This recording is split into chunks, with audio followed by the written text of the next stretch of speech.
Welcome to the Rotunda, the longest-running maternity hospital in the world and the busiest in Europe. We're here! Woohoo! It has seen the birth of close to 1 million Dubliners, and this year, some 25 new babies have been added to that number every day. Black hair, just sticking out. Oh my God! I know. It's a place of extreme highs and devastating lows. During the pandemic, one of the most challenging times in living memory. I'd like to be in there, but the numbers aren't going down at the minute. We have a date. It's agony and ecstasy side by side as people experience events which will change their lives forever. I'll do it again. Events to be remembered and retold for generations to come. Pandemic babies.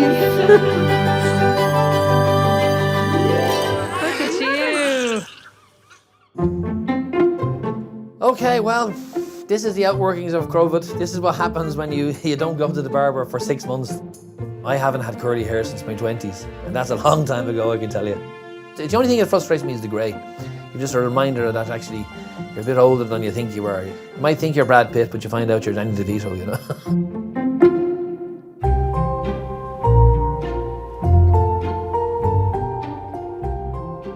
It's 1 a.m. Ciara arrived at the hospital half an hour ago in active labour. This is her second child. Her sister is also expecting a baby, so grandmother Christine will have a very busy household.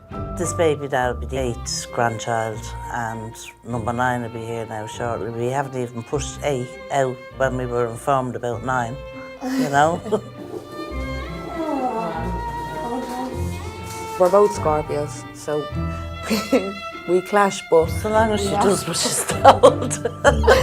we have a great relationship. I kind of depend on her for a lot.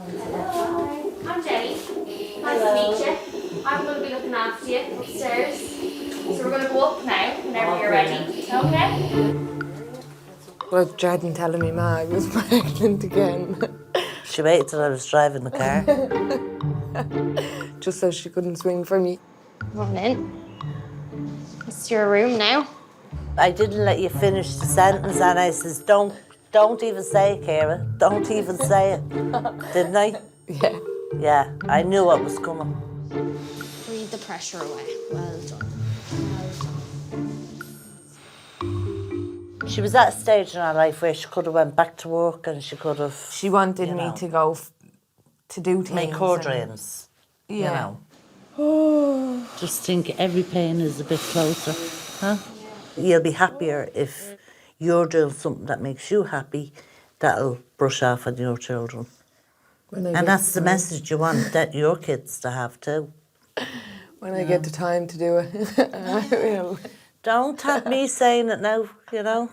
I had 4 years and 2 jobs. This is what we hear about. Even my stepdad's now turning around saying she had 4 kids and she had 2 jobs. You do. Well done, Ciara. What a stink. I have a spray. It's okay. You're doing a great workout here. You should have wore your Fitbit. It's okay. Ciara decided that she was going to do the labour with no pain relief. It's very rare we get to see a natural birth with no pain relief, and even the support of her mom, you know, the support of Christine, like we don't get to see that often where it's a mother-daughter combo in the delivery suites. Oh, Well done. when are you allowed to push? Like, when the... Oh. There's your water's gone. It's gone. Well done. She had the sheet over her, so I didn't know that they had gone until she was like, my waters are just after going. So calm, you know. And I was like, okay, well done. Well done. That's great progress. Obviously, I know it was her second baby, so if the waters go like that, usually baby arrives soon after. I don't know how you managed to keep the socks dry when the waters went, but you did. Kristen, we'll just get everything ready to go. Okay, you're doing great. You're doing great. Yeah. It's a super moon, is it? It's a super moon, yeah. But it can be called the flower moon and all that. But the hair moon is the nicest because it's like fertility and rebirth. hair moon, and it's the hare looking at the moon, which is not to be mixed up with a rabbit because rabbits love to have sex so much. Michelle and Clive are in the hospital today for their 20-week scan. The couple met 12 years ago when Michelle was 18. I knew from a very early age myself that I wanted children and I wanted to be a mum, and a few years into our relationship I started to make that very obvious.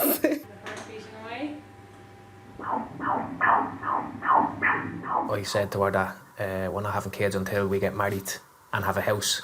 That was the deal. We did all that in a year. After 8 years and numerous failed IVF treatments, Michelle became pregnant. Unfortunately, at just 24 weeks, Michelle went into labour and their baby, Zach, was born extremely premature. Came out, no sound. They had to resuscitate him, and then we heard kind of like a little bark. A meow. Yeah, a little meow. And he was born. Now he was translucent, he was see-through. He came over for a little cuddle, and then he was whisked away. Hello, Zach. Look at you. Are you giving out? Oh, look at you, gorgeous boy. Oh, baby, sorry. Sorry, is that too bright for you? Hello, my Mr. Moo.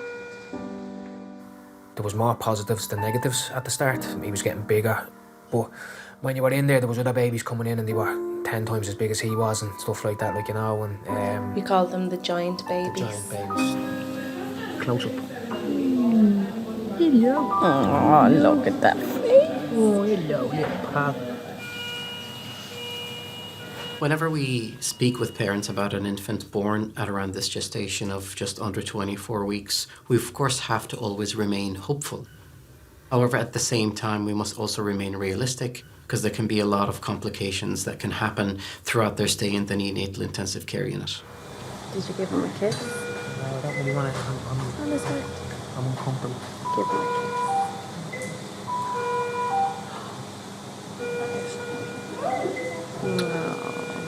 Hi, Zach.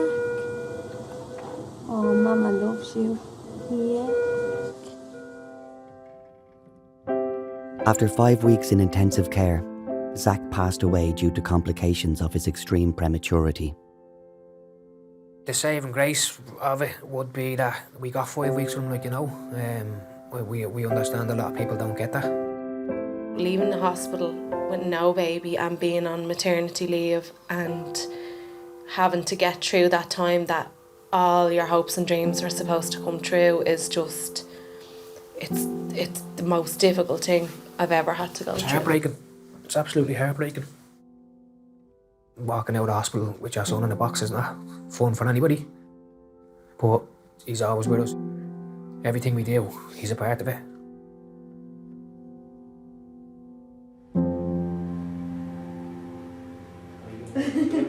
You can make that out, can you? See the little face? Yeah. Gorgeous. It's been 3 years since Zach passed away.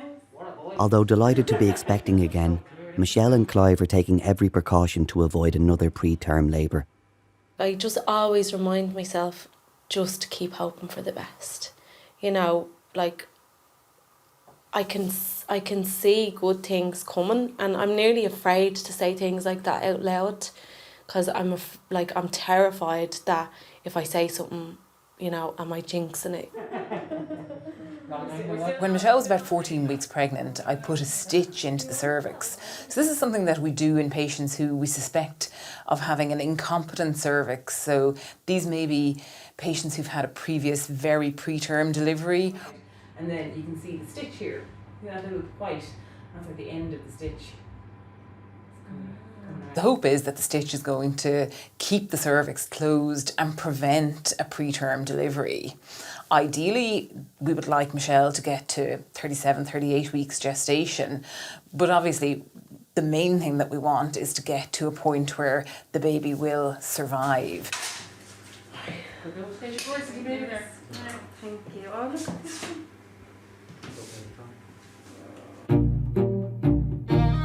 We do a bit of everything. It's probably one of the only shops that you would get a bottle of Coke, a chicken fillet roll and a breast pump. At the moment, it's just Daddy on his own coming down. You know, he'll just buy the few bits he needs to buy and back up because he's conscious that they're only allowed there for a certain amount of time. You really miss the atmosphere of having the family members downstairs. Pre-COVID, when you have visiting allowed, and you know, you might see one nanny going up and buying her balloon and teddy, and then the second one go up and buy a slightly bigger one. Dark hair on this baby. In the delivery suite, Ciara's labour is progressing very quickly, although not quite fast enough for Ciara. When is she gonna just come out? Both Ciara and her mother Christine are eager to meet and name this new baby girl. I came into the Rotunda and got the scan and found out I was having a girl. I was really hoping for a boy. I thought I was having a boy because it was totally different pregnancy to when I had Mila. I had to think of girls' names then. I said, you're going to be in such pain that you're not going to know what's going on. And when they ask what the baby's name is, I'm going to say Christine. Come on, little Christine. Yeah, I didn't want Christine. She said, no. See what way the baby is facing. Good position for delivery. Well, I start showing her Shirley Temple films, so we put Heidi on. And I loved the name, yeah. I loved Heidi then from that. So I ended up going with Heidi. And you're fully dilated. You're fully dilated, so you know, this is it, Ciara.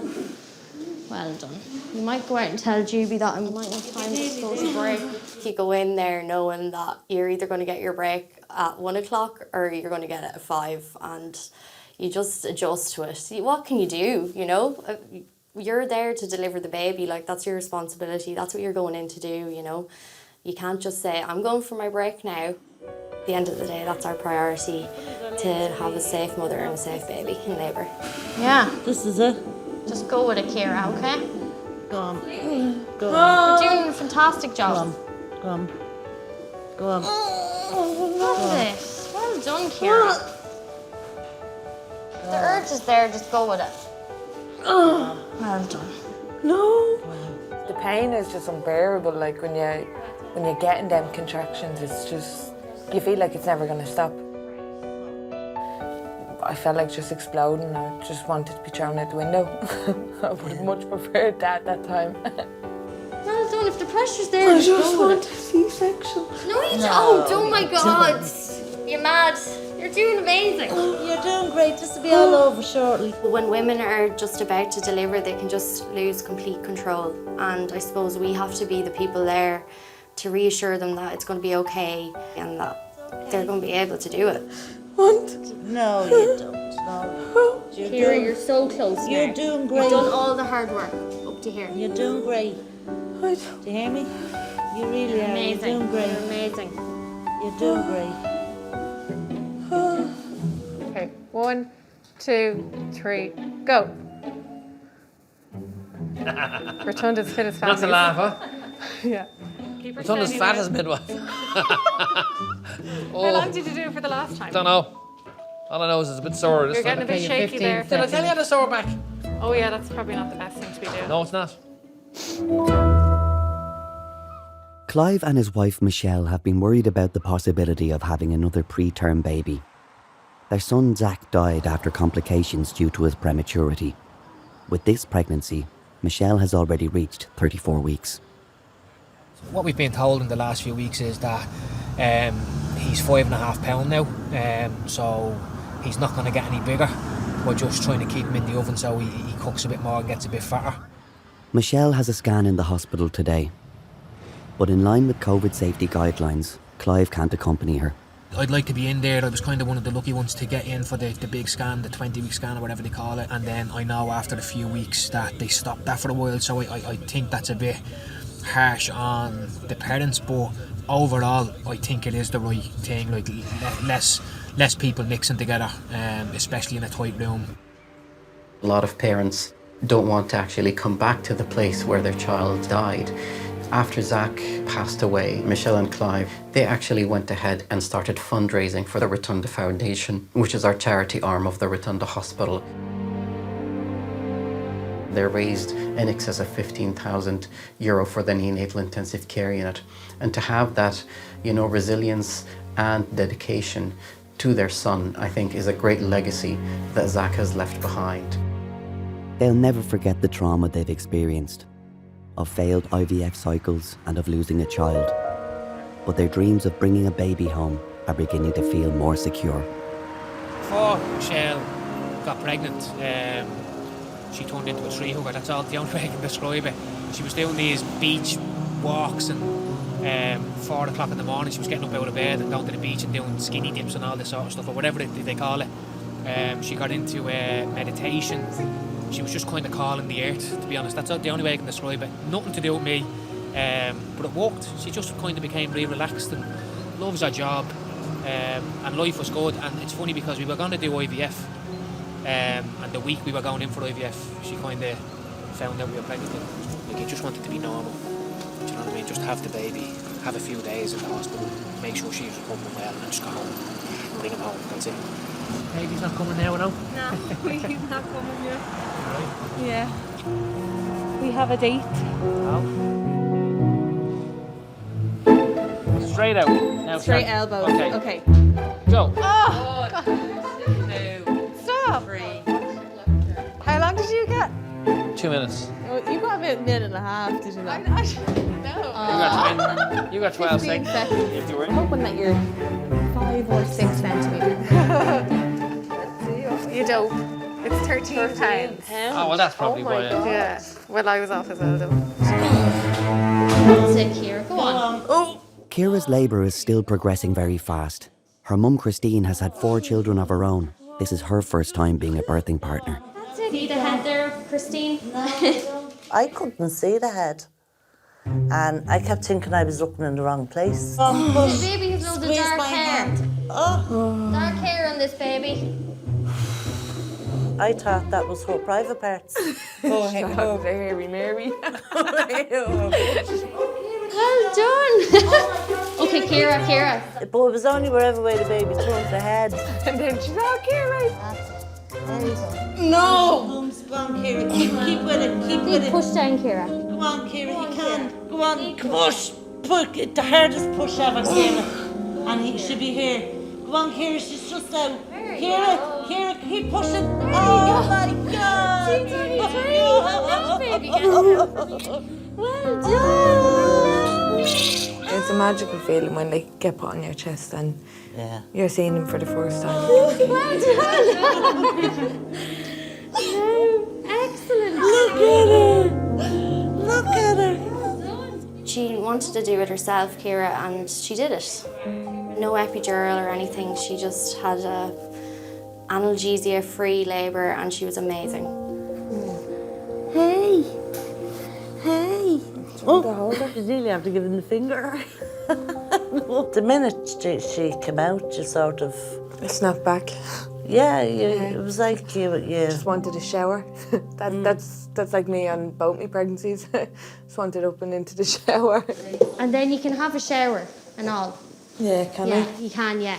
Yeah, it's just too far away for you to labour in the shower. Yeah. And thank God you didn't get into it, because we would have had the baby in the shower. Yeah. We would have, wouldn't we? We would have.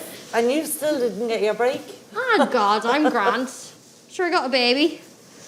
I will go back to work. Mila will be going to school soon, and Heidi will go into creche or down to our nannies. And I'll go get myself back on my feet and start up my life, adding to my life. Yeah. God, she's a guzzler. Did you get a photo of her? Don't get me, just get her. Oh, Ciara, you you're look lovely. great. I don't know what you're talking about. Right, smile the twos.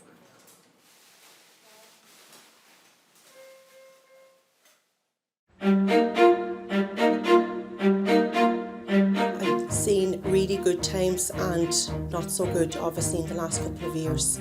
Wearing masks and PPE every day is exhausting.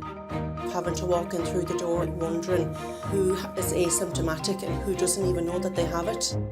Seeing your colleagues getting COVID while you're working is Quite distressing for everyone, and it's just added stress that you don't really need, but you've just got through with it and just done it. Now 37 weeks pregnant, Michelle came to the hospital today to have the stitch in her cervix removed. Her waters were then broken. After this, the position of the baby's head changed and the decision was taken to deliver this baby by C-section.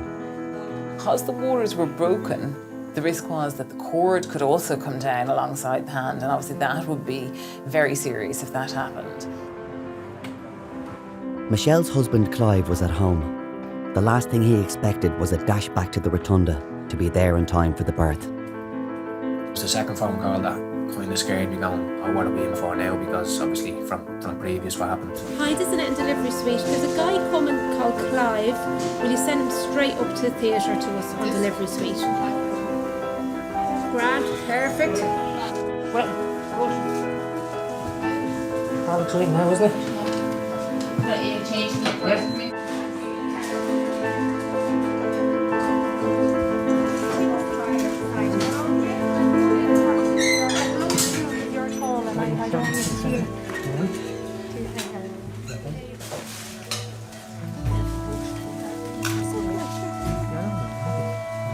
I sat on kind of a bar stool thing beside Shell and just gave her a little kiss and said everything all right, and then a nurse came up behind us going, your baby boy's about to be born. Yep, lots of pressure now. Hello, baby. It was literally, arse was on the chair for 2 seconds. The baby was here, so yeah, madness. And then it was like the Lion King straight over the little thing.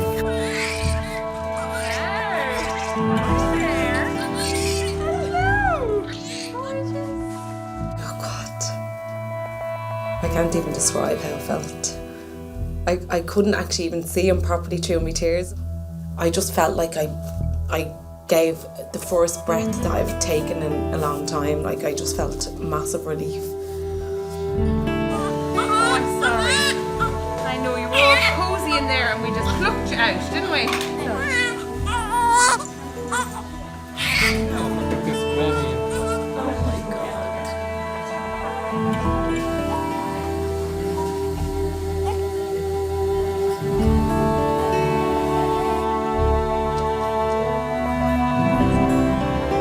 It was literally a dream come true. It's something that I had imagined in my head for so long. I always believed I'd get there, and just being there and being in that moment was just incredible. It's definitely Rio, is he? It's definitely Rio. That is beautiful. It suits him so much. Yeah, and we just have Zed for his middle name. What is it, Zed, is it? Yeah, Rio Zed Ross. After that? Yeah. Oh, lovely. That is gorgeous. He looks so like Zed. Does he? Yeah. Oh. So well. Thank you very much. Leonie and her partner Dan have been in the delivery suite for the past 2 hours. They have known each other since their teens. We first met each other when we were, I think we would have been 17 or so, yeah. I wasn't the type at the time to wear. He wasn't ready. I seen him and I was like, oh my God, I was like, I like him. I'm just gonna go for it. And I just like, I was gonna go over to him and I was like, hey, I was like, my name's Leonie.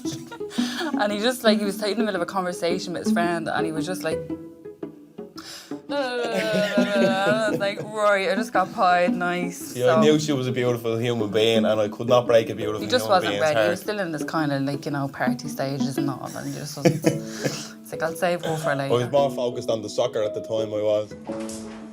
Then she trapped me. But yeah, I wouldn't leave her side till after that then. She became me baby, didn't she? A year ago, they moved in together, but they weren't quite ready for an instant family. It wasn't planned to have twins. We're not that good. I have two.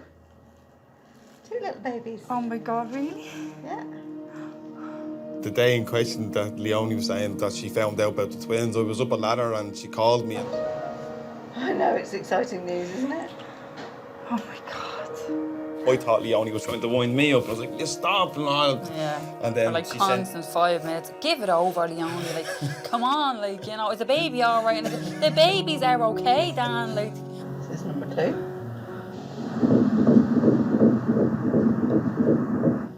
Okay. 2 babies or 3, did you say? 2. Okay. 1 and 2. I was like, 3 is more than enough. I came down off the ladder and then I got a video and then I kind of just broke down in tears. To comply with COVID safety guidelines, Dan could only be present for some of Leonie's scans. It's difficult enough finding out you're pregnant and your whole life is changing, but to do it on your own, like with the appointments, stuff like that, like it's a big moment. It's a special like, moment, yeah. you know, and I know it's like for single babies even it's a special moment, but to find out like for both of us to know that we're gonna have twins and in shock that we wouldn't even thought we were gonna have twins, like. I won't feel these babies pushing out now, will I?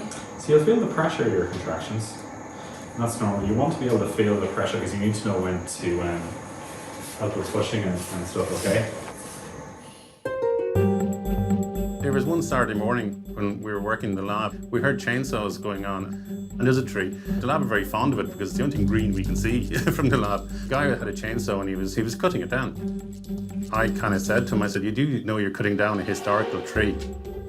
And he kind of stopped then and looked at me, and I kind of said that in 1916, the leaders in the GPO were brought up to Rotunda and held in Rotunda, and they were chained to that tree.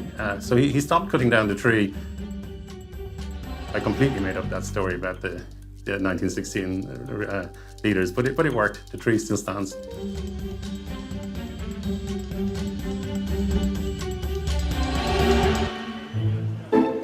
Sarah and her partner Vishnu are expecting their first baby.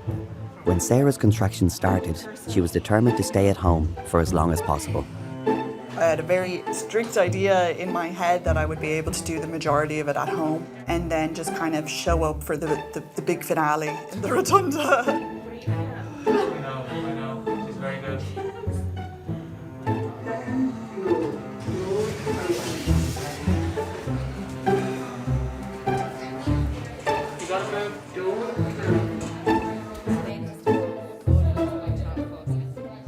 We met in college. We met in 4th year in You're not Trinity. telling it right. See, this is what happens all the time. When I start telling a story, Sarah would be like, no, you're not telling it right. Hey Sarah, how are you? I'm Sharon, this is Fariel. I'm taking care of you. How are you getting on? So we met before 4th year. We met when I was in 3rd year. Oh yeah. Yeah, and Vishnu thought I was really obnoxious, and I thought he was kind of had to stick up his arse. That's it. Well done. Well done. Okay, take your time. Over a €2 coin for a glass of wine or something like that. Yeah, I was a treasurer of a society in college, and I was in charge of making sure that people were paying their dues when they came in to drink the free wine. Which I paid to Bridget Rankin. But I didn't know this. Tiny little booties. Oh gosh. Did I ask you to leave? I can't remember. No, you didn't ask me to leave. No. Sarah's making a show of herself, so I think she automatically left after a while. But that was our first kind of meeting. That was 11 years ago. Can't get rid of me. I'm like a bad rat. You. My fucking back is fucked. Do you want to try on your knees? It would take the pressure off your back. Yeah. If you want to try it, and if you don't like it, we can always go back. You can still use the gas as you wish. Yeah, and you can go right at the bed there. Oh my god, no, that's so much worse. Is it? Oh my god. I was in no way prepared for how painful it was. Absolutely not prepared for and how quickly it got really painful as well. Like a lot of people, I had been like, nah, I don't need an epidural. Like, I got this. I got this. I'll be fine. Like, I squat. I can do this. I think I'm going to go for the epidural, please. Yeah. And thank you. No worries.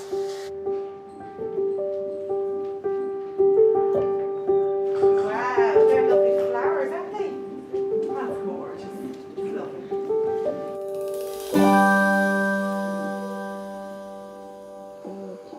No.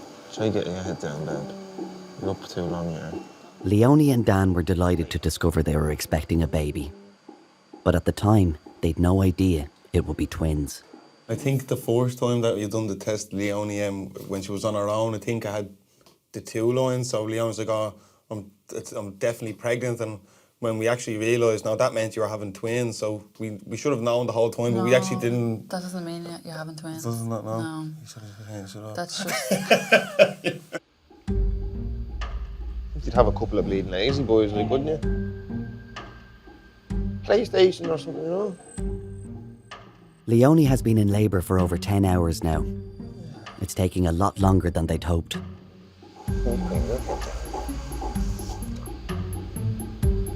Fair enough.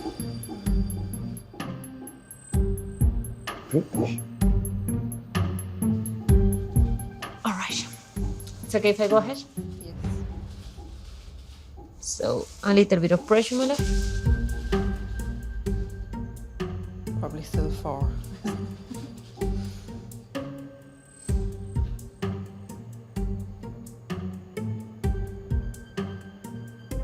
Okay, yeah, so 4. 4? Yeah. Okay? Yeah. You look around the walls, you're going, right, like, when is this baby going to come? So, like, Dan's like, will we do a few bets on your phone? I was just trying to amuse her. Yeah, why not? Like, come on, let's do it. Like, what else are we doing? One of the jockeys fell off the horse was running around in circles on the manual. What did you do to favour? I done him in a treble, yeah. 4-1. This your second one? I was literally just doing it out of amusement, to be honest with you, like just trying to pass a half an hour or two. So basically off €20 I made 1,000. Dan got a few winners here. We got a good few, didn't we? Yeah. Yeah, you got the baby's look. Got the baby's nappies for the next year though, but anyway. The medical team are concerned about the progress of Leonie's labour. When I'm looking after mums expecting twins, I often comment that you still have to consider the weight of 2 placentas or a single placental mass in the case of identical twins, plus the amniotic fluid in both sacs, and that is a lot for one uterus. You can imagine a prolonged labour and the pressure that that puts on a uterus and the risk of bleeding afterwards. I'm coming to let you know, right? When I examined Leonie, I noted that she hadn't progressed, unfortunately. So at that point in time, I recommended a caesarean section as this was the safest option for both her and her babies. Caesarean, yeah? Plenty of time there, these two. Yeah. She hasn't slept for basically 2 days either, to be honest. They said, well, there's nothing else we can do here, like, nothing's happening. So they came in and they said, right, we're going to have to bring you in to theatre, and that was when it was scary. Nothing hurt you. Okay?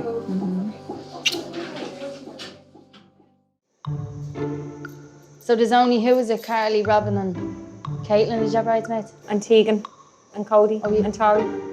You've 6? Mother of God, does he have 6 best men? You don't know?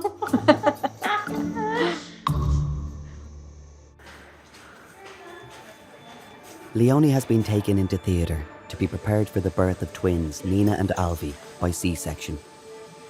So I don't know where we heads are all together. I just can't wait to meet them and squish them, but in a good way.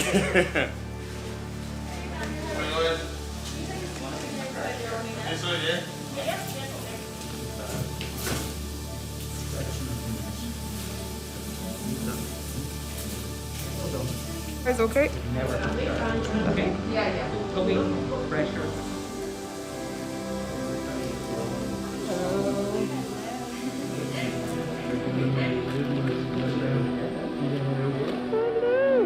Keep pushing back.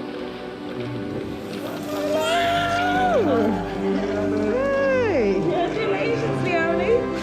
You guys want to have a look? When you hear the crying noise, it's like I've carried around a silent baby for 9 months, and now I get to hear like the voice.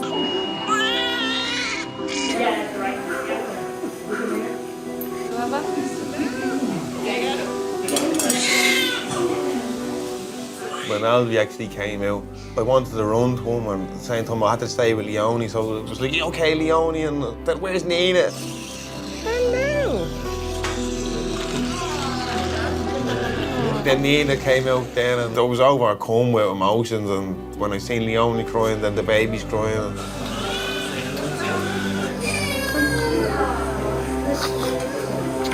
I was like, Nina was like, what are you doing to me? What are you doing? That's exactly what she does. She's like, what are you doing?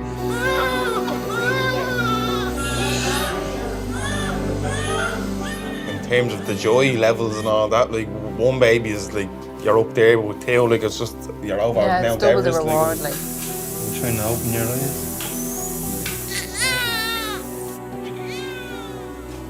It's the most rewarding thing. It's like it was my calling in life, and I know it's Leonie's calling in life, but I just couldn't be happier with the two babies. They're two little beauties, and yeah, I give Leonie the girl. You okay, honey? I know. I couldn't imagine having one kid now, and the life that we have too. Yeah. You have a little gentleman and lady family. Yeah, absolutely, babe.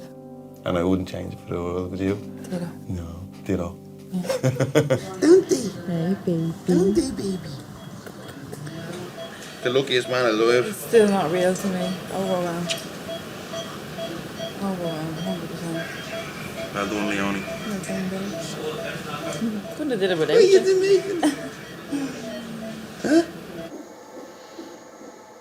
After a few hours in labour, Sarah decided to get an epidural to help her cope with the contractions. So the contractions are still like happening and everything? Yeah, absolutely, yeah. She doesn't feel them. Second and third baby comes a little bit quicker usually, so. Oh no, somebody's going for the snip. Everyone to do it here though. Yeah. They should have like a little recruitment like table outside. It's like vasectomy, vasectomy, vasectomy. I always wanted kids. And equally, like for most of the time we've been together, we've had no money. Yeah. I used to joke about, wouldn't it be cool if we were just like dinks, double income, no kids, and just like hang out. But we had no income anyway, so. Yeah, we had no income at the time, so let alone double income.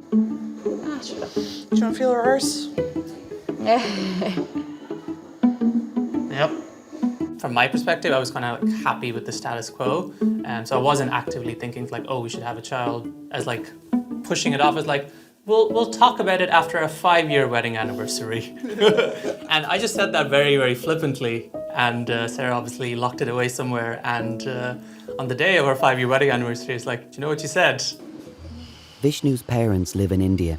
Unfortunately, they haven't been able to visit because of the pandemic. Oh yeah? Grand. How's your mum? Some good. Both them are cheering you on from India. Is your mum in India? Mum and dad. Oh. And have they been to Ireland before?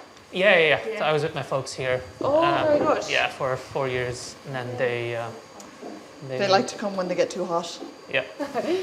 I think they always like fantasize about the cold weather, and then they get here and they're like, it's very fucking cold. They're wrapped up. Yeah.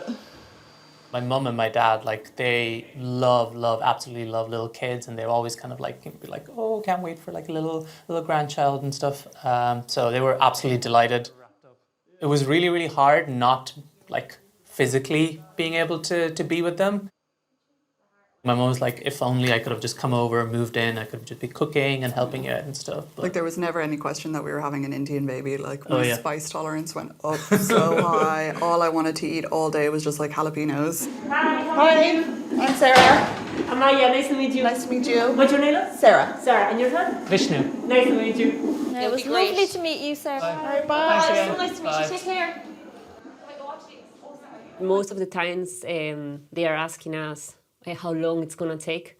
But at the end, like as I told to Sarah, the birth time is totally unpredictable and things can change really quick. Yeah, so you are 6 centimeters. Yeah, well done. I did nothing. Oh, definitely you are doing. That's great.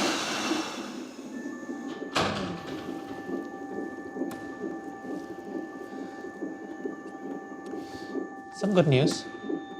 Your belly button's gone back inside. No. Yep. No. Yep. Thought you'd like to know that.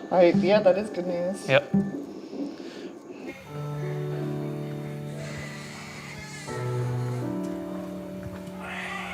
Clive is back in the Rotunda to collect Michelle and new baby, Rio. We were 8 years until we had Zach, and then 12 years in total until we got to Rio. So our whole married life has been about trying to have a baby, and it's just great. The last time, obviously, we were in the hospital and it didn't go right, and Zach came out a different way, but it was just relief. Yeah, he'd be 4 next month. We go to the zoo every year for Zach's birthday, but I'm literally in and out in 5 minutes. We go in, we buy a teddy, we go to the wishing chair, leg it. But actually this time we're going to have a little picnic and stuff like that because it's completely different. So we're evolving, and years will change, but he'll always be there, like, you know, always.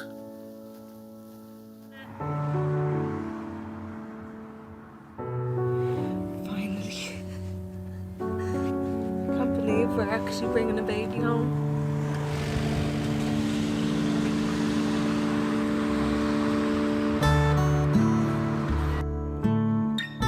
One, 2, 3, 4, 5. 1, 2, 3, 4, 5, 6, 7. Great job. Okay, good. So we are 8 centimeters, okay? 8 So centimeters? that's really good, yeah.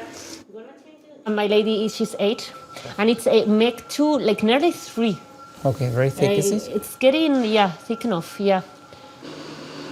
Is it contractions or nausea? Nausea. You getting the shakes with the nausea? Oh, yeah. I think Sarah's partner, it's a really supportive mom. Definitely during labor, you need a good support of your partner, and I think they are an amazing couple. The sound reminds me of the trains in India. Oh, really? Yeah. You'd be like trying to doze away to sleep, and then you just have like the sound of the carriages.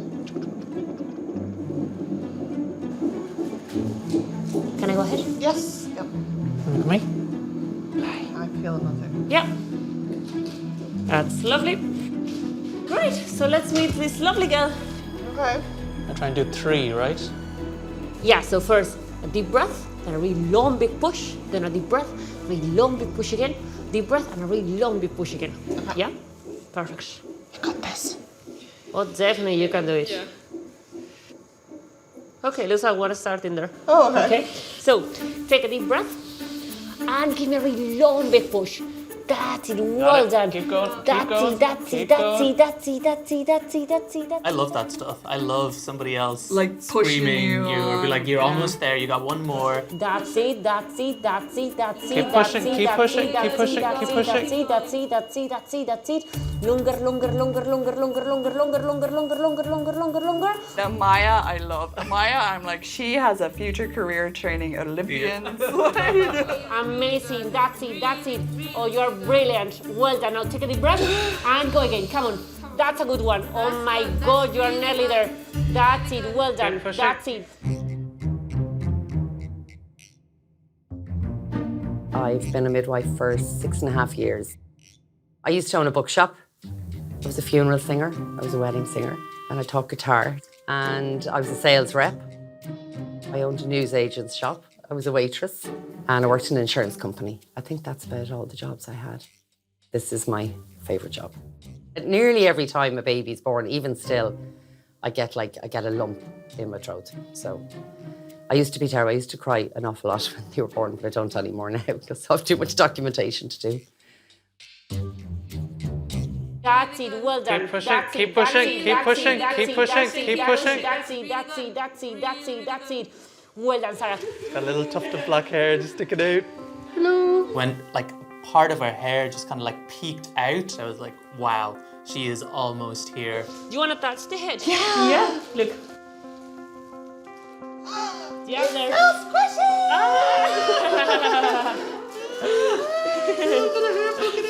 Well done, so we're getting very close now. Okay, my love, you're doing amazingly well.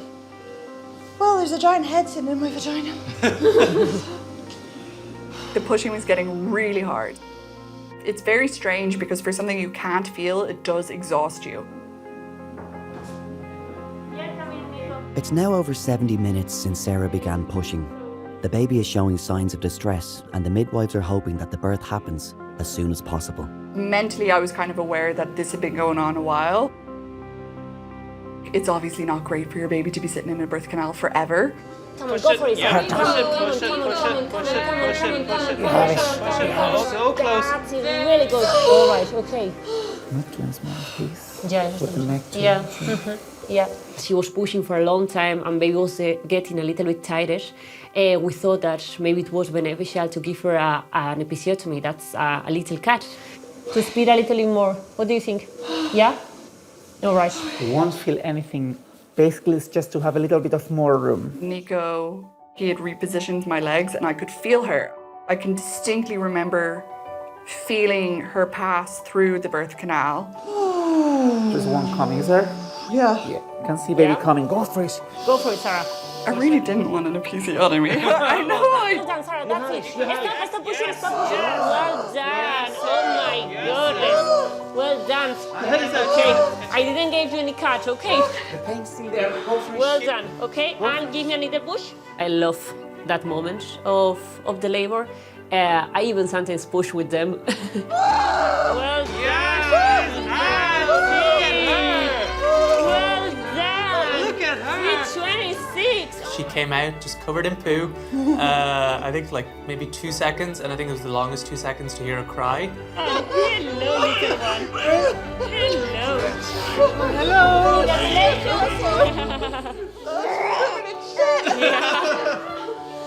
Sarah suffered from really, really bad heartburn. And like I think one of those old wives' tale is, you know, it's gonna have a hairy baby. Yeah. But like we never really paid much heed to that. But when she came out with all of that hair, it's like, okay, that's the heartburn. Yeah. You had heartburn during contractions as well. Yeah, I thought it was such a disgrace that I could feel the heartburn with an epidural. No wonder I was in so much pain.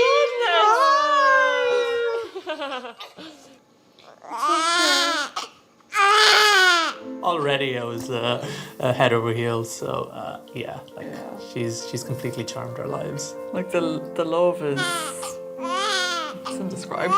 Like, Bitch, have you seen her ears? She's got real hairy little ears. Oh, look at their ears.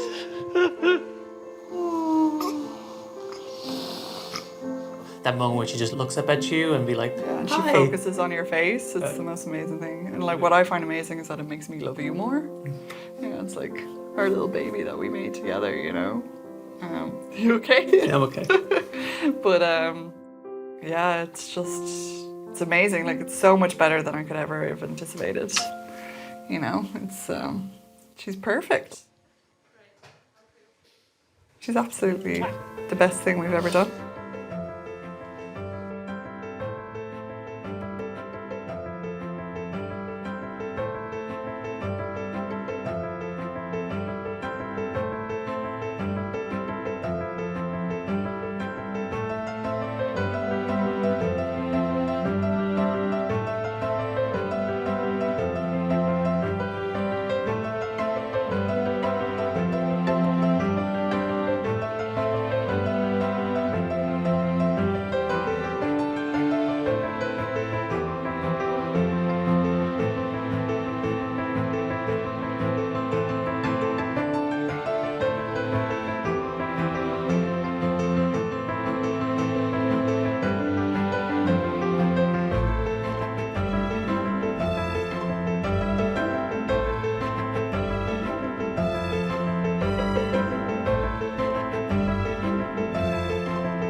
Welcome to the Rotunda, the longest running maternity hospital in the world and the busiest in Europe. We're here! Woohoo! It has seen the birth of close to 1 million Dubliners, and this year, some 25 new babies have been added to that number every day. Black hair just sticking out. Hello! Oh my god! I know. Since this series started filming in 2017, some 35,000 new Irish citizens have been born here.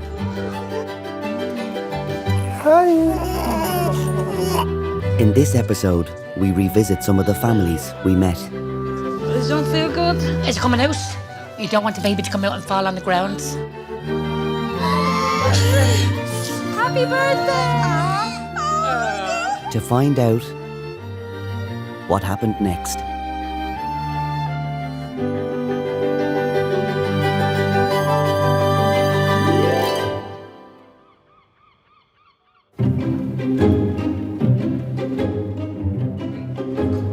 Back in 2019, Jing and Christy arrived into the delivery suite at the Rotunda for the birth of their first baby. We met online, We actually. actually met on a dating site, yeah. Yeah, it's online. It's like Asian. 15 years ago. 15 years ago, yeah. And then we just went to the cinema then. And Yeah, it was nature, yeah. Yeah, it just nature, clicked yeah. straight away kind of thing, yeah. Yeah. How was the pregnancy then? Did you find it hard or? We didn't know, she was 12 weeks gone, we didn't even know. Stop. We tried for nearly 10 years. Trying, yeah, Oh, her cycle was guys. not regular. You thought you were gaining weight. She was actually in the gym, working out, and she bought like this fit belt because she was putting on a bit of a small belly, and she was Yeah. like pumping iron in the gym. And she came home and I was saying to her, she was saying she's getting very chesty. I said, Yeah. I think you might be pregnant. I said, she said, no, I it said, can't no be. way, can't No, be. no, It's not it yours. can't be. I said, I think you are. So she actually just went into the toilet and tried. Actually got your pregnancy test kit Yeah. in the Euro shop. €1.50. I didn't spend too much money for my kids. So she tried like 3 of them and then they were all positive. First thing I heard was a scream. I was like, Chrissy, come here. You know when I You're in open my trouble. mouth? You're in trouble. This is Yeah. good. I was waiting for this. After a few hours in labour, Jing had decided to get an epidural. Well done, Jing. That was super. Brilliant. Yeah. I thought after epidural, the baby come out automatically. I swear to God. I thought after, oh great, just lay it down there, probably baby come out because Crawl- 10 fingers, crawl- 10 No. fingers open already, she be come out. Eventually, I just relax a bit. Your big deep breaths. Well done. She had progressed really fast. We would expect people to go a bit more slowly, especially on their first baby. But Jing bombed it from when she came in. Keep going, keep going, keep going, keep going. Big breath in and big push down again, Jing. That's it. Oh, brilliant. Well done. Super. Keep going, Jing, well done. Jenny told me we'll be taking average 1 hour and 1.5. I was like, oh my God. Nothing. I said, no way. I said, no way. I do my best. I will do my best. Well done. You're doing great. You're doing great. Great. And one more push if you have it. That's it. Big strong push. That's it. That's it. Keep going. Keep going. I was actually looking at her head and her face was going really purple and I was going, oh my God, God. strong woman here. And you just see the willness in her, just to, you know, the fight you could see in her. Yeah, Yeah. I don't want the I was baby actually talking to her suffer, you know. fair play. I said, you're doing great, jeez. Jing, big breath in and a big push down. Well done. That's it. That's She's it. nearly out now, baby. And She's breathe. out. Oh, and breathe. Wow. Hello, lovely. Wow. Now, Baba. Ah. At 14:24. Let's give you a roll. Hello. Oh my God. It's okay, it's okay, it's okay. What am I doing today? It's okay, She's perfect. it's okay. Hello, She's just- lovely. Oh my God. She look like me. Yes. Hello, lovely. gorgeous. Oh my God. Now, lovely. Oh. Hello, Millie. Hello, baby.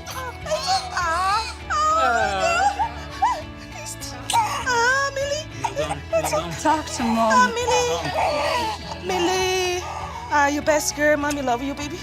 Oh, Oh my God. Thanks. Little Bobby. It's okay, Millie. It's okay, Daddy and Mommy. Millie. We were wondering what the mix would be like, obviously, you know. Yeah, with I knew it would be dark eyes, hair. yeah. I was saying it would be brown eyes, and she was now blue. And she was telling me, you probably have your lines on your forehead, or your freckles, double chin. or your freckles, or your double chin. She got everything. Oh, Birdie doesn't get everything. She got a mix of both. Oh my God. It's like Daddy's Big hand. hands. Oh my goodness. Mammy's little nose, cute little nose. Oh my God, my nose, Jesus. Why? Bottom nose, no nose. Stop. She now look like Daddy at all. I don't know. It's like mission complete, It's- isn't it? yeah. Mission Impossible. Missing Tom Cruise. Yeah, Tom I'm not Tom Cruise. Cruise. Daddy's so good. You know, I have to learn how to be a parent. You know, for me, I don't even know how to change a nappy. I'm forgot.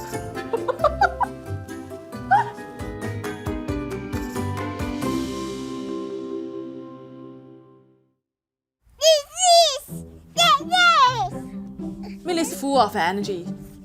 Love to risk. You love to take risk. No problem. Constant go, go, go. Bubbly and yeah. She's just go, go, go. She doesn't like to have a rest or just relax, chilling. No, she like to do her things. Very cheerful girl she is. Yeah, compare Mama. I'm off smoothie anyway, so so a different personality. And she take her personality from that. Honest with you, definitely she is a little average girl. She's a little average Colleen. She'd be daddy's girl, yeah. Daddy's princess. Will you be more strict? I'm more strict. Yeah, more strict. If I come home, she says you bowl all day, I would behave yourself. Yeah, oh, she have to. Otherwise, I'll be like this in the bum, on the bum. If I had a bad day, you can see my face at the job. And she's like, Dada, Dada. Oh, Save me. Yeah, save me, please. I just say that if she is bold, you speak to her in Chinese, so I can't understand. Since having Millie, Jing has graduated as a qualified accountant. When Millie born that year, that was my final year in my college. I was doing my finance accounting degree at that time. Sometimes I have no energy. When you're really low mood and after you give birth, your body is in bits and you just no energy. But you have to tell yourself, you can do that. You're stronger than you think. Yeah, you have to believe yourself. It's strong in your mind. And I can see I did really well. I got 2.1, and that's a huge challenge for me. Huge achievement. Come on. I want her in the future, if Millie can say from her mama, look, my mom can do this in her age, in her that late 30s age, and she can do anything as well. That's a model. That's a role model for her. Yeah. Have to be tough, girls. Jing is certain that she has no intention of having any more children. Oh, you actually said, would you like to have a lunch? No. I'm done. Listen, we're of 40 years age old, now, thank you. so I says, listen, we have one, we're blessed with that, so listen, we just... Don't get greedy, come Yeah, on. I have to say, we never really fight for the last 10 years. We were together, married 10 years, never had a fight. Never really. Since I had a meeting, easy going, we constantly fight like that, constantly. He take loads of shit from me, honest with you. I'm a bit selfish, honest with you. I'm a bit selfish. I look after myself first. I have to make sure I have my hair done, my makeup done before me to get dressed. Yeah, I'll be like the last minute. I'll be like a woman. I'll be the last minute. Forget about that. Getting everything Are you ready. ready, Christy? Go. And she'd be going, are you not ready yet? And she'd be glammed up and I'd be like, look beside me. It doesn't matter, you're not important. You only carry the bags. Exactly, yeah. You do it.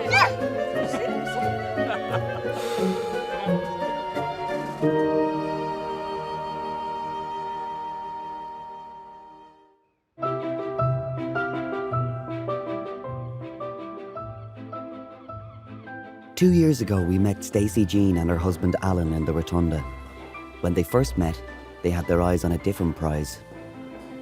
We met back in 2010 at the Ladies' Day of the Tremor races. So we don't count the day at the races as our first date because it was only kind of towards the end of the night that we realised that there was a bit of a spark there. Yeah. We had our first kiss that night. Yeah, you were trying to set me up with your best friend. I was trying to set you up, but it doesn't really set a romantic tone when you're trying to hook you up with somebody else. He was very confident. Some would say overly confident. Very confident and funny. He was very, very funny, to be fair. Very early on, I think, we discussed a family and said we realised we wanted the same thing, we had the same morals and that, and we wanted children, both of us kind of did. We just expected that we'd get pregnant pretty quick and like everybody else that we'd get married and maybe go on honeymoon and, you know, conceive there, have a baby and, you know, 9 months later. You all right? Yeah. You sure? Yeah. The couple soon became aware that Stacey Jean's previous medical issues were affecting her ability to conceive.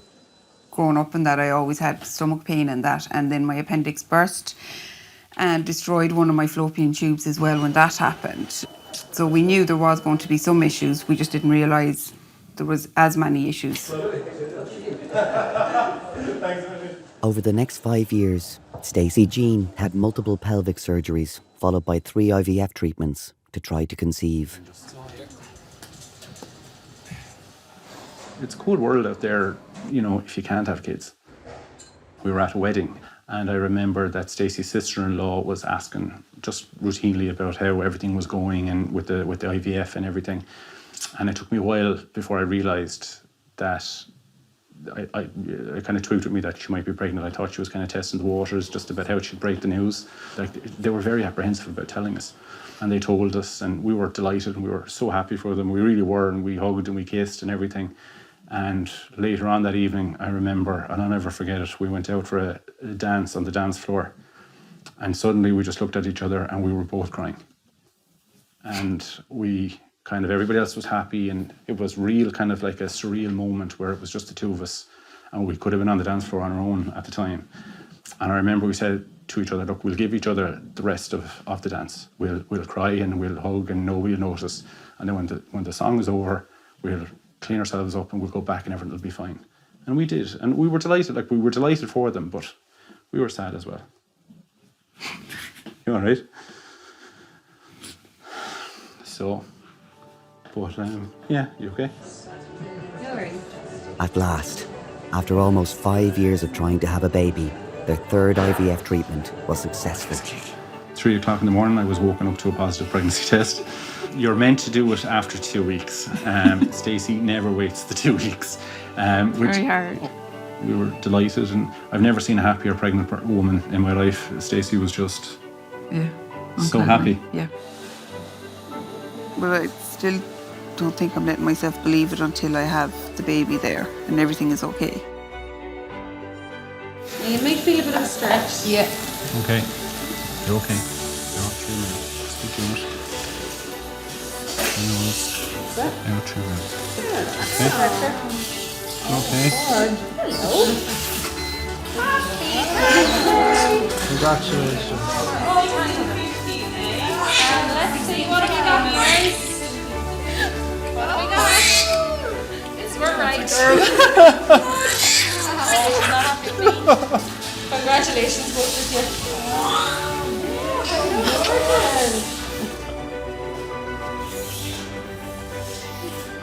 It was worth it all, wasn't it?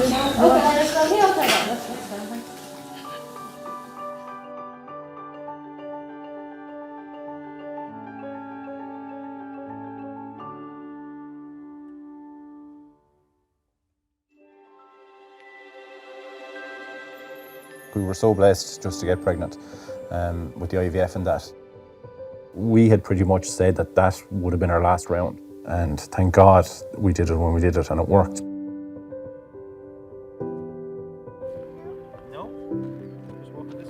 Their little girl Alana Jean is now 2 years old. Soon after she was born, Alana Jean became very unsettled. When she was born, she cried and she didn't stop crying. I knew from day one that she wasn't right in herself. After a few weeks, she was losing weight and wasn't able to eat properly, and her body was getting smaller and her head was getting bigger. And she was just uncomfortable, and anytime she'd cry or something, I was like, there's something wrong, there's something not right. I don't like the way she is like this. And at the beginning, everyone's like, no, that's normal, that's babies, that's the way babies are. And I was like, going, no, there's something wrong here, this isn't normal. I wanted someone to listen. To be honest, I wasn't probably as supportive as I should have been at the time. I was of the opinion that babies cry and that this is what it is now. I remember back 20 years ago, my sister had issues and, my sister had issues and colic and that, and I was kind of just putting it down to that kind of stuff. No? What do you want to do? What do you want to do? Stacey brought her into the doctor one day and you could see it on the chart that her head really was getting a lot bigger, than it should have been. I could see the worry in the doctors a little bit, which was a big cause of concern. She struggled to feed, she wasn't putting on weight. Say hi, Granny. Go see the swings and the seesaw. She had issues with her feet as well. Her body's hypersensitive, so any touch at all upset her and gave her pains, like pins and needles all over her body. Muscles didn't react when she was born, so she wasn't able to move her hands and her legs, so she wasn't able to hold herself or anything.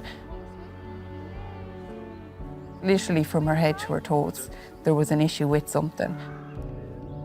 At 10 months, some of Alana Jean's issues were discovered to be related to a severe cow's milk allergy. A medical team has helped her since the diagnosis. Her diet was changed, and now Alana Jean continues to thrive. Once we knew and learned what it was, then we learned to work with it.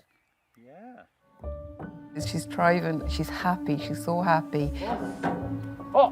She's a mini Alan, so she is in every way. She looks like Alan, she walks like Alan. She does have a big Burke head in her, to be fair to her. Like, we couldn't have asked for better, and I know every parent thinks that. They're like, oh, our one is more special than everybody else's, but she is more special than everybody else's, you know? Like, oh, I want her to be, don't grow up full of herself, but she definitely will be, because I tell her every day that she's amazing. It's not just that she looks like me, she is a gorgeous little thing. Everything has been fulfilled. I've had everything I wanted, my dreams and more have come true. Just the three of us, it's like our own little team now. The second pregnancy would be a bonus, get to do everything again. I can't even let myself think like that. But yeah, at the moment... We're happy. Yeah, we're happy.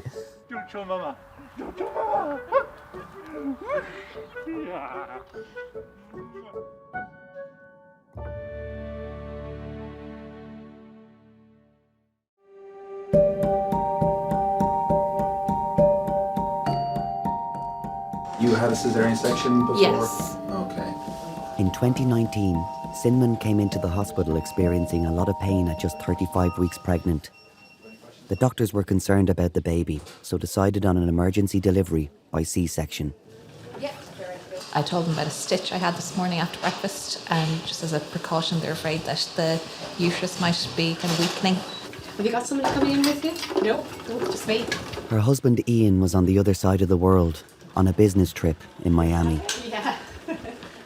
I flew out on a Sunday, and I woke up to a text on the Monday it was when you were getting all your scans and stuff done, saying, guess where I am? And it's like, what? Great.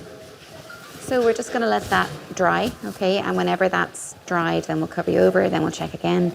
We were just chatting about the scar, and we're going to go through the scar that Oscar was born through, okay?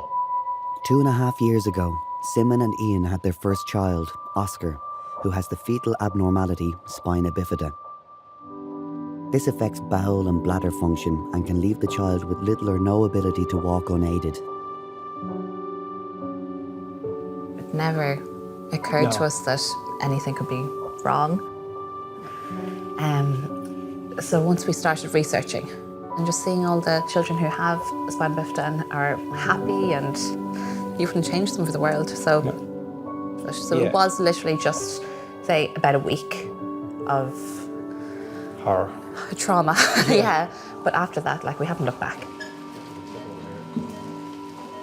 This baby, another boy, also has the diagnosis of spina bifida. Spina bifida is a condition where a baby, while developing in the womb, has a hole in the spine. When there's a hole in the base of the spine, it exposes the delicate nerve fibers to the damage from the amniotic fluid.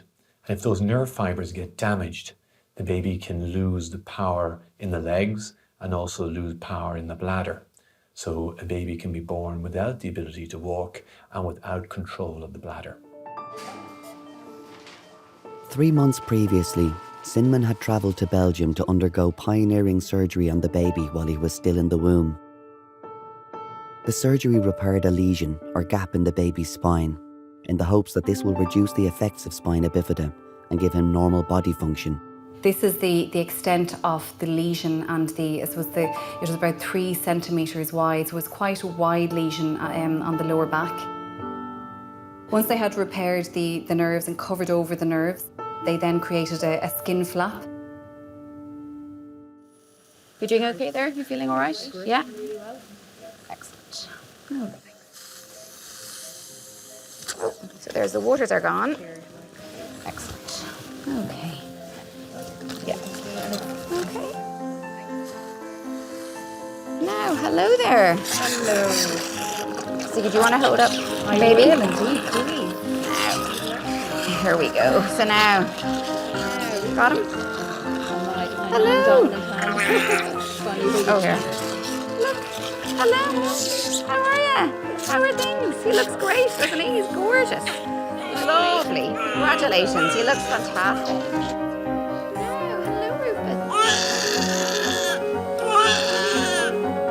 The baby will be examined in the neonatal intensive care unit, but before that, Sinman gets to hold her little boy, named Rufus, for the first time. We really wanted to kind of get off to as good a start as possible. So skin to skin was really important to me, so I got that. Hello.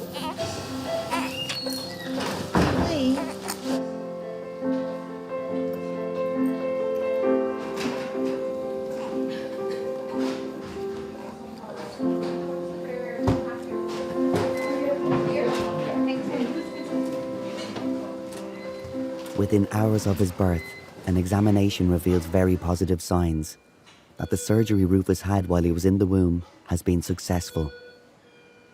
Any benefits will only be revealed in the long term. Definitely brought us closer together. Like Yeah. when all the kind of even through like the toughest times.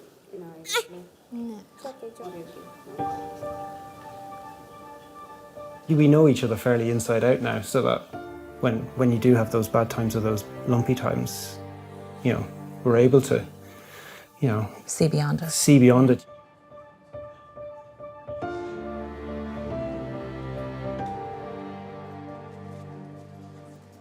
Rufus was transferred to CHI at Temple Street for further assessment.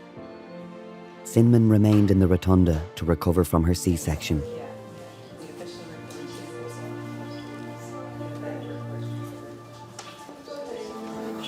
You see Daddy tomorrow?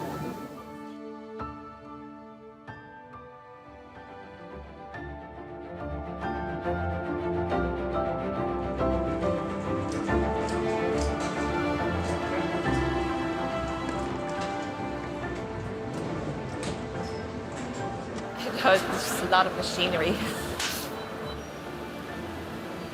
I'll see him in a few hours. It'll be grand.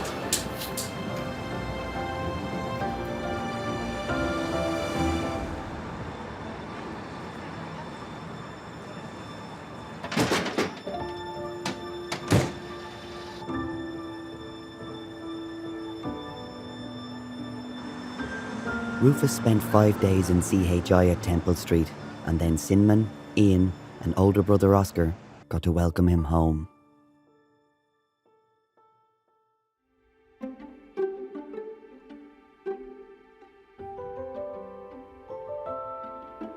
We got home and we had the two of them, we had one each. Yeah. Take out of the Yeah. car and... And then Oscar just wanted to hold him the whole time. He's like, you know, can I There's hold so him? And many then photos of it's just Oscar holding him. You know, he's just kind of touching, like as gentle as anything, really. And the two of them just bonding straight away. Yeah. You know, Hasn't stopped. hasn't Yeah. stopped. You know, maybe not as gentle now as they were know, once yeah. were, but yeah. Rufus is now 2 years old, and big brother Oscar is 4. Rufus wouldn't be the child he is now without having had the surgery. Do you know, it is that kind of moment in your life that you kind of think back on that's just changed everything. Like, He does have mobility in his legs. He's, you know, he's got feeling all the way down to his toes. but he is crawling He's and climbing. moving around just at a kind of Slower. slower rate than, say, a typically Yeah. growing child. He's the one that will be up on the couch on the windowsill before you even know it. Yeah. He will be inside every cupboard, have everything taken out. He has been a terrible influence on Oscar. Yeah. He's dying to get a go in the wheelchair. So anytime he gets the opportunity, he's trying to climb up into it. And it's kind of teaching him that, no, you have your wheels. Yeah. And Oscar has his wheels. But ever since he got his motorbike, it's just, you know, he's got his own wheels and he can fly around like Oscar can. Yeah. Both boys have certain kind of routines that we use for the toilet, that when we're out and about, we will need accessible bathrooms. Kind of the overarching kind of hope that we have for them is that the world that they live in is more inclusive. You go to places like playgrounds where, you know, you're looking at the planning and you're thinking, what were they thinking? Yeah. Do you know, the ground surface is completely inaccessible to wheelchairs or buggies even, do you know? It's heartbreaking seeing them go somewhere and then think there's nothing they can play with. So we're trying to start that at home by making our home as accessible for them as possible, making sure they can do what they want to do and encourage them to always kind of do their best at what they put their hand to. Get them into the mindset that they can achieve what they want to achieve. And for us to give them the support now, so that when they are older, they're like, well, you know, nothing's held me back to this date. Why should it start holding me back now?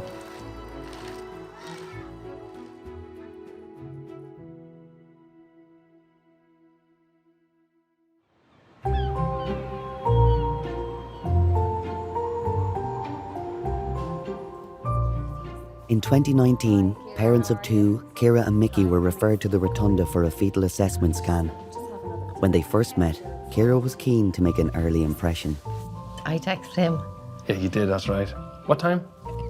6. On a what? On a Saturday night. On a Sunday morning. Did you get any rest last night? No. It's just the discomfort. We went for an early scan. I need to take a closer look, she said, because she said it seems there's 2. And I said, sorry, what? Yeah. And I started laughing. Ciara didn't. So, Lucy? Yeah. And this is Evie here.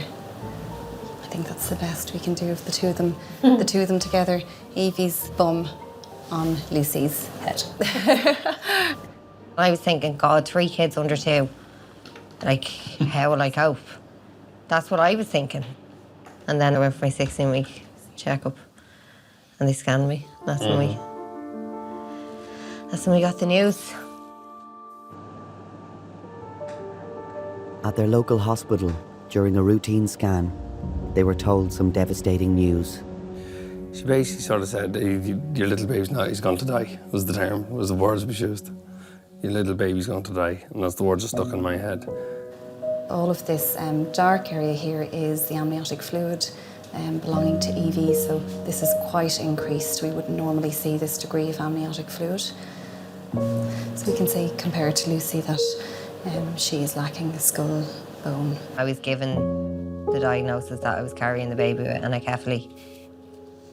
Anencephaly is a failure of formation of the fetal skull bones, and this leaves the brain tissue exposed. And so essentially what it means is that ultimately the baby has minimal or no residual brain tissue left. Now obviously this is a very serious abnormality, and unfortunately one that means that a baby cannot survive for any significant length of time after delivery.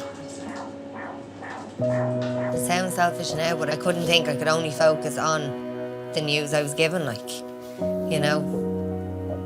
And everyone would say to me, like, you know, you're going to have to, you know, stay healthy and, you know, you still have a healthy baby in there. But it took over, you know. I just felt sick every time I thought of it. It was just filled with worry then. There was no excitement, there was no looking forward to it, and it was, like, my whole head was, like, we just had to, always through it, you just had to get through it.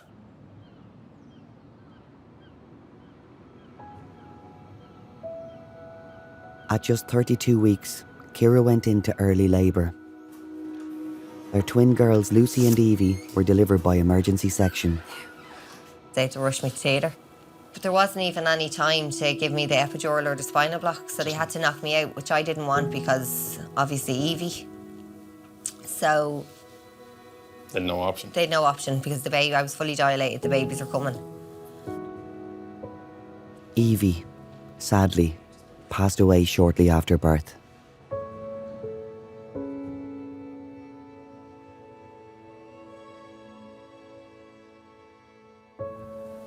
It was an hour and 6 minutes. She was alive. But she waited till I came round. She did, yeah. So, that was nice. I was delighted to see her then still alive. and to get a few minutes even with her. Yeah. As soon as she was born, Lucy was admitted to the neonatal ICU.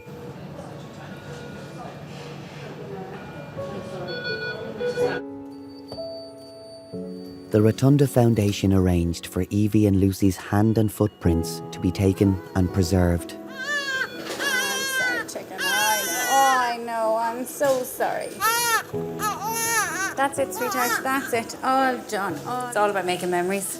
I mean, they started off together so that every memory that you make, as much as we can, we include Evie and Lucy. So like the clay prints, Mum and Dad would have them together. Now, I might do your toes first. Now, chicken. Good girl. Ah, that's perfect. They brought Evie out to me and I was there, and I spent the time talking to her and telling her about who I was, who her mum was, and her brother, her sisters, and I said about granny, and, grandparents and cousins, and I told her about the dogs. But I wanted her to know all the things. Even though she was only there for an hour, she was somebody, and this is what she would have been. All done. Lovely. So that's the two of them, so Lucy and Evie. There's not that much difference in the hands. No. I thought Lucy's was going to be a lot longer. Okay. We knew they were not going to get much opportunity to share anything, so we hadn't thought about middle names for them. So we called it was Lucy May Brennan and then Evie May.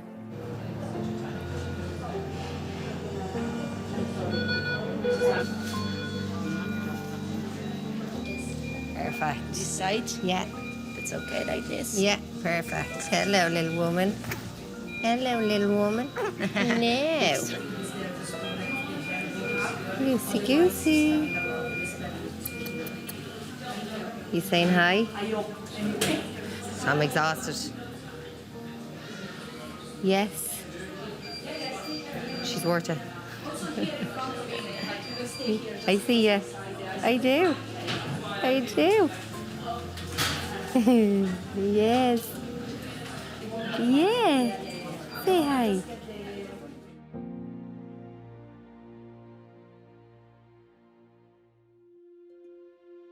We went in to the hospital with, expecting twins. We actually left the hospital 3 days later with no babies. And Lucy didn't come home she's there for 10 weeks. It's all a bit of a blur, really, because we were just so busy up and down with Lucy in ICU.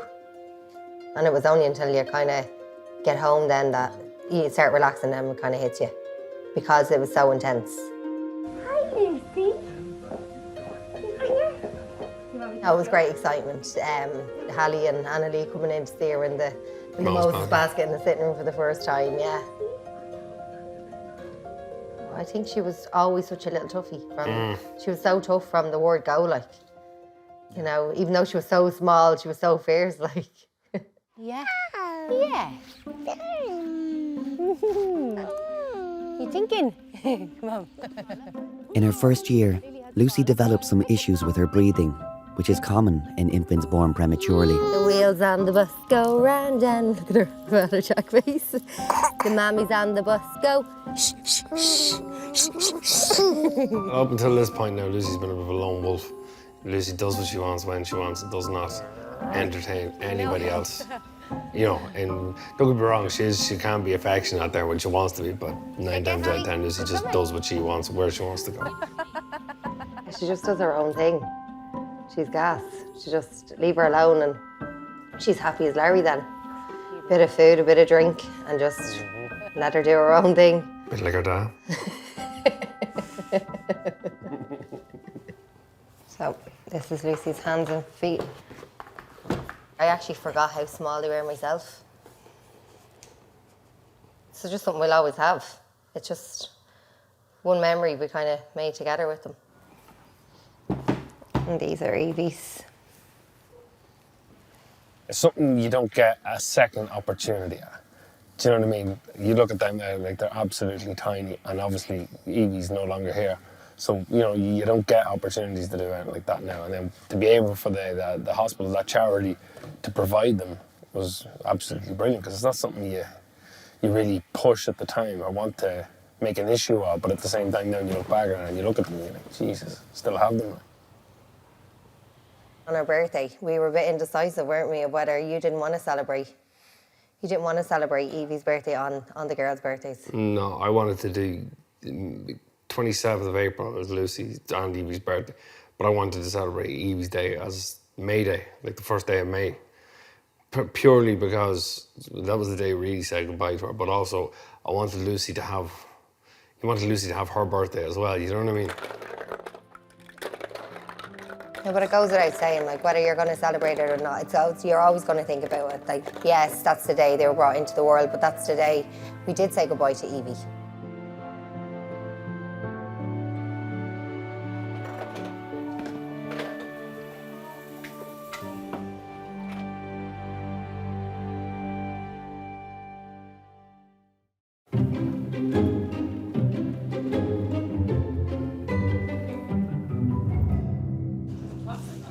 Here we go, Veronica. Back in 2018, we met 32-year-old mother of 3, Nicola, who had reached D-Day for baby number 4. Nicola came over to me for induction. She was an induction because her waters were reducing, so the doctors in clinic felt that she was better off having an induced labour. Nicola's mother, Kay, will be her birthing partner. Her husband, Emmanuel, will join them once the baby is born. My husband, he would stay outside, he'd pray for the whole time that the baby comes out safe. I get through it perfect, but it's more of a mother's place, I think. You come on ahead and you can't surely. I felt comfortable that, for her to be there actually serves a better purpose than me being there. Nice meeting you. Hello. I had 7 babies, 4 boys and 3 girls, and they were very normal deliveries. I never really took anything for the pain. I'd nearly be able to tell them, this is a boy, that's a girl. Boy, girl. I knew the difference of them inside me. The little girls were very gentle, like butterflies. But the boys, I was getting boys' kicks. Little footballer. And they have a name? Larkin. Larkin. Larkin. Larkin, that's lovely. Larkin, because my dad died only 10 weeks ago. Oh, I'm very so his sorry name to was hear that. Larkin. Nice way to remember him. Yeah, nice. I used to go for his appointments with him, all of his chemotherapies and everything. And he knew I was carrying a boy because I brought him for the private scan. And he seen the baby in the scan, so that made him happy before he went as well. You're all right here, sweetheart. Nicola has taken no pain relief during labour, and now her contractions are getting very intense. Can't be long more, nurse. Nurse, can't be long more, sure I can't. Please God. Oh, my stomach is killing me. Go to bed or something. What do you want to do? No, wait, hold on. No, are you feeling anything Hold on, down yeah. below? No. Are you sure? Okay. Nice deep breaths, No. nice deep breaths. Well done. I think she's feeling a bit of pressure yonder. Are you feeling pressure? I think it's pressure she's feeling. Now, yeah. I would have loved to be a midwife. I find I can cope and be there for people when they need them, And I mean, I've often told nurses and the ladies that was assisting that the baby is nearly ready to come, and one of them even said back to me, "No," they says, "not for another hour." And within a quarter of an hour, the baby's born. This will help some. Guys, I think I might be coming soon. Okay. What's wrong? I don't feel good. Is it coming You're out? all right, you're okay, you're okay, you're all right, you're okay. Mommy. She feels it coming. You're okay, nice deep sweetheart. breaths, nice Deep breaths in and out. Of course you can't. No, I have you. Careful, just mind yourself, don't You go can't. off the bed, okay? You don't want the baby to come out and fall on the ground. Ma, stop it, please, Ma. Ma, please. I'm here with Nicola, you. come on, we get you up into the bed. Come on, You lift your have to legs move up. up. That's ridiculous. Look. Come on, lift your legs Come on, into lift the your bed. legs. Come on, your bum up. Push up. I can't, guys. Nicola, you Wait don't want. for a minute. Do you want the baby to fall on the floor? I won't fall on the floor. She'll get him. She won't catch him if she can't. Look, she only smell that girl. Deep breath. No, yeah, it's okay. Deep breaths in and out. It happened very quickly. The last point I examined her, she was 8 to 9 and the head did still have a bit to come. And we were kind of getting the bed ready for an instrumental if needs be. And all of a sudden it was visible. Oh, you have, get him out. Come on, yeah. You're all right. You're all right, come on, that's it. Come on, you're all right. Yeah. Come on, yeah, he nearly has it. Nicola.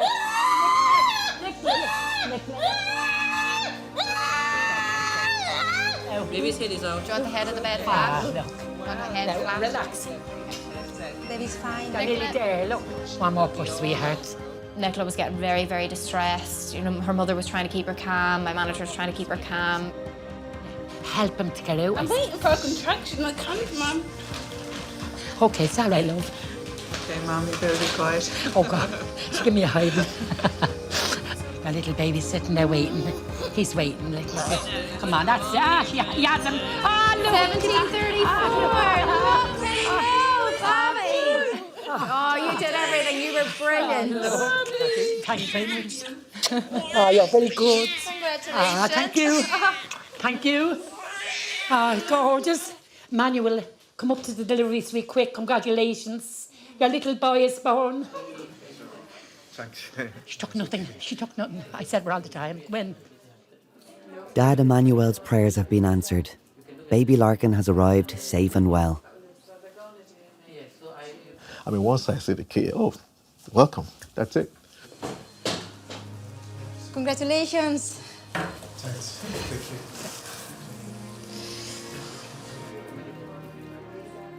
At times I do hide my emotions, but deep inside, it's just something that was so strong. It's a stray.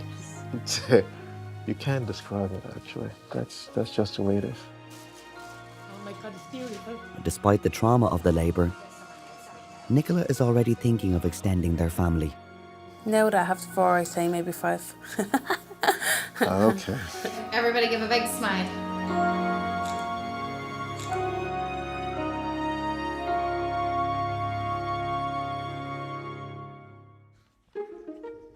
Larkin is now 3 years old and the youngest of 4. It was amazing to bring back Larkin to the house because I left as a family 3 children, and when I brought in the 4th, it was like it was never not there. We couldn't imagine it without him. 3. I have legs. He's a gas little fella. There's nothing he wouldn't do or wouldn't say. He's like a little daddy. Yeah. He will make them sometimes obey him. Adam, his big brother, that's going on 18. He'll say, yeah, you sit down, I'm the boss.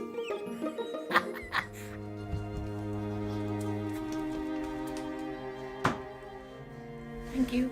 A year ago, Larkin suddenly became very ill.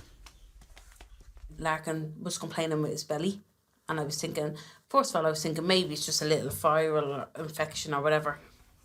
So 12 o'clock midnight, I remember I rang a cab and I said to Our Lady's Hospital, and straight away when they checked him in Our Lady's Hospital, they checked his heartbeat, and his heartbeat was 228. And they said, you know what, there's something seriously wrong with this baby, like, you know. They came with the all the resuscitation stuff and all. And I said, can I ask who was that for? Like, and he said, that's in case we need it for Larkin. And I said, no, please, no. I was crying my eyes out because I knew something bad was happening. It's always a tough thing looking at your child on the table with people surrounding him. Helpless, you know. He couldn't help himself. He was in pain. His breathing wasn't going down. I made a pact with God that day. You know, I said, just take me. I'll trade my life for him so he can live. At least when I go, they still have their life with their mom. That day, I wouldn't say I became a dad that day, but I was willing to sacrifice myself for him. When they done an ultrasound, the doctor came in and goes, yes, appendicitis. And he said, Mammy, see all them bubbles? That's all poison. So we need to get this boy quickly to the surgery. Larkin underwent emergency surgery to have his appendix removed. He was in intensive care for 6 days. There was one night he was sleeping, so I was looking straight into his face and I started crying, but not as in, crying loud, but just weeping. And at that moment, he opened his eyes and he looked at me. Don't cry, Daddy. So he became the adult at the time, and me as the adult became the child. Daddy was having this. So we had a reversal of roles at that time. Thank God and His blessed mother brought him through that, because it was such a go.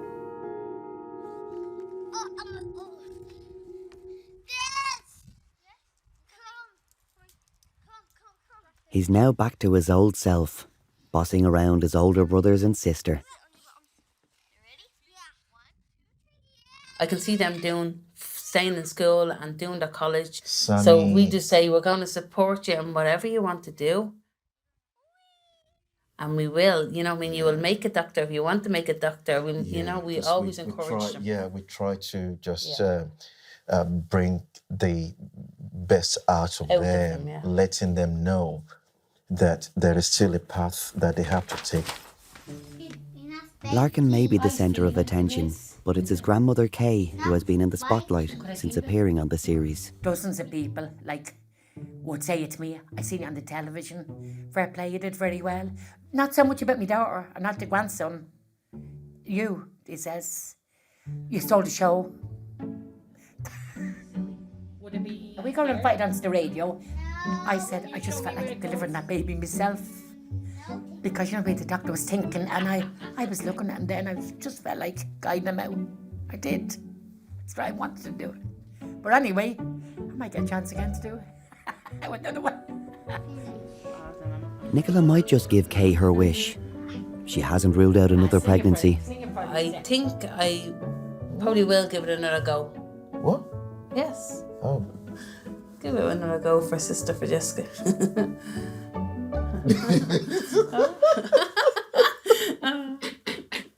Maybe. I'm still young as well. Oh, Jesus Christ, did you just say that? Yeah. God, women. I think they go for 5, maybe 6.